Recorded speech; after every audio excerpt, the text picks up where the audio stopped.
जादुई नथ।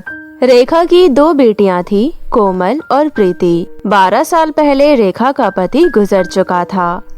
अपने पति के गुजर जाने के बाद रेखा को ही अपनी दोनों बेटियों को पालना था, इसलिए उसने अपने सोने के जेवर बेचकर गन्ने का जूस निकालने वाली मशीन खरीदी और स्कूल के बाहर गन्ना का रस बेचना शुरू कर दी। रेखा की एक बेटी घर का काम संभालती थी और दूसरी रेखा के साथ काम पर जाती थी। कौन घर का काम करने के लिए रुकेगा और कौन माँ के साथ काम पर जाएगा, इस बात पर कोमल और प्रीति दोनों में ही अक्सर लड़ाइयाँ हुआ करती थी। माँ, कोमल 2 दिन आपके साथ काम पर जा चुकी है, आज मैं काम पर चलूंगी। माँ, ये प्रीति आपके साथ गन्ना रस कम देखती है और हाई स्कूल के लड़कों को ज्यादा देखती है, इसलिए आपके साथ जाना चाहती है। ओहो, बोल तो ऐसे रही जैसे तुम तो दूध की धुली हो। अनुज के बारे में बताऊं माँ को? वो भी तो स्कूल के बाहर अमरूद बेचने आता है, इसलिए तो जाना चाहती है ना। तुम दोनों लड़ना बंद करो, अब से तुम दोनों एक एक दिन मेरे साथ चलोगी। ऐसे ही एक दिन कोमल ने अचानक अपनी माँ को बताया कि वो अनुज से शादी करना चाहती है। बेटा, इतनी जल्दी शादी करके क्या करेगी? अभी तुम्हारी उम्र ही क्या है, और फिर अनुज का परिवार भी अच्छा नहीं है, इतने सारे भाई हैं उसके और उसके पिता शराबी हैं। कोमल ने जिद पकड़ ली और अनुज से शादी करके ही मानी। रेखा ने कोमल की शादी में उसे सारा सामान दिया, जितना उससे हो सकता था उसने किया। कोमल की शादी के बाद कोमल अपनी माँ के घर ही पड़ी रहती थी। धीरे धीरे अनुज का पूरा परिवार कोमल के घर आने लगा। एक दिन कोमल की बहन और कोमल की माँ घर पर नहीं थे। उसी दिन अनुज ने कोमल से कहा, आने वाले दिनों में तुम्हारी माँ प्रीति की शादी कर सकती है। प्रीति की और तुम्हारे बीच मकान और धंधे आधे आधे बांटे जाएंगे। ऐसी नौबत आए इससे पहले हम दोनों को निकालकर घर से बाहर कर देना चाहिए। अकेला में आने वाली पीढ़ी की फिक्र करनी है या नहीं? कोमल अनुज की बातों में आ जाती है। अनुज ने अपने पूरे परिवार को बुलाया और कोमल की माँ और बहन को घर से बाहर निकाल दिया। आज के बाद यह घर हमारा और गन्ना मशीन भी हमारी। दोनों माँ बेटी दिखाई मत देना, वरना मेरा पूरा परिवार तुम्हारे हड्डी पसली एक कर देगा। रेखा और उसकी बेटी अपने आंखों में आंसू लिए अपने रिश्तेदार के घर चले जाते हैं।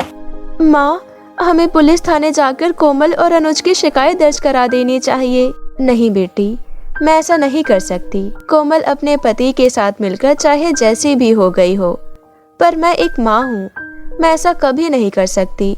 और वो तुम्हारी बहन है, एक माँ अपनी बेटी को कैसे दुख दे सकती है? तो क्या हम सड़क पर भीख मांगे? नहीं नहीं, उसकी जरूरत नहीं पड़ेगी, मेरे पास कुछ है। प्रीति की माँ ने अपनी कमर से एक नथ निकाली। माँ, ये नथ कहाँ से आई आपके पास?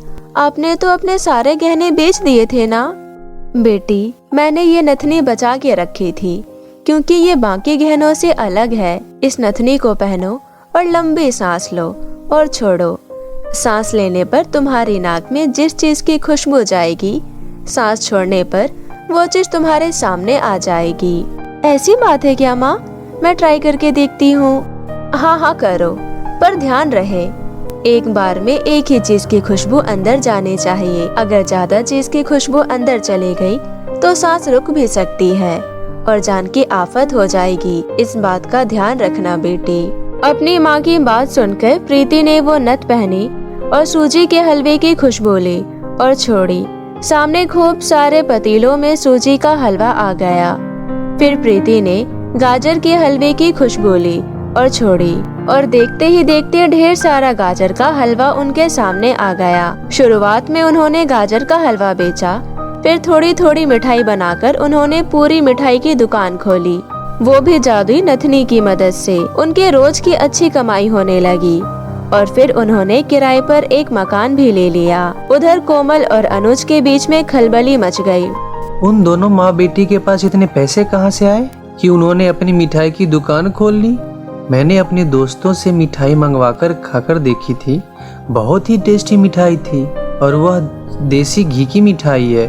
तुम जाकर जरा पता करो यह सब कहाँ से और कैसे कर रहे हैं यह लोग। कोमल एक दिन अपनी माँ के पास पहुँची और खूब चिकनी चुपड़ी बातें करने लगी।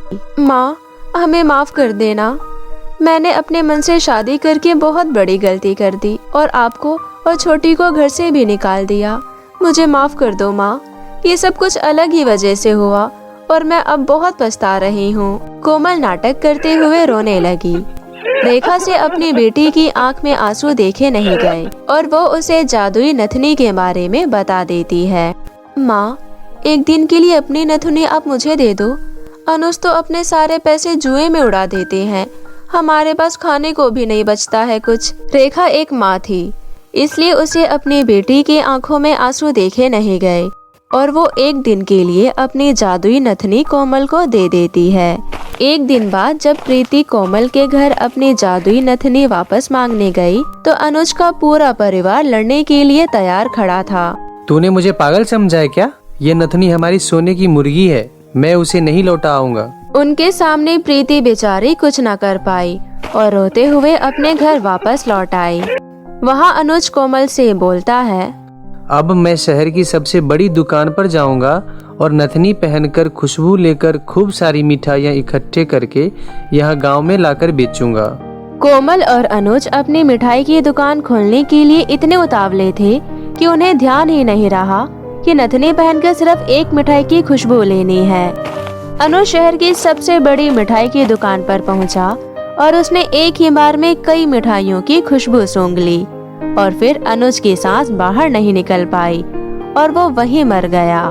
इसलिए कहते हैं दोस्तों, जिस चीज की पूर्ण जानकारी ना हो हमें उस चीज का प्रयोग नहीं करना चाहिए या हमें इस्तेमाल करने से पहले उसकी पूर्ण जानकारी ले लेनी चाहिए। तो कैसी लगी आपको मेरी ये कहानी, मुझे कमेंट करके जरूर बताएं और इसे अपने दोस्तों के साथ भी शेयर करें।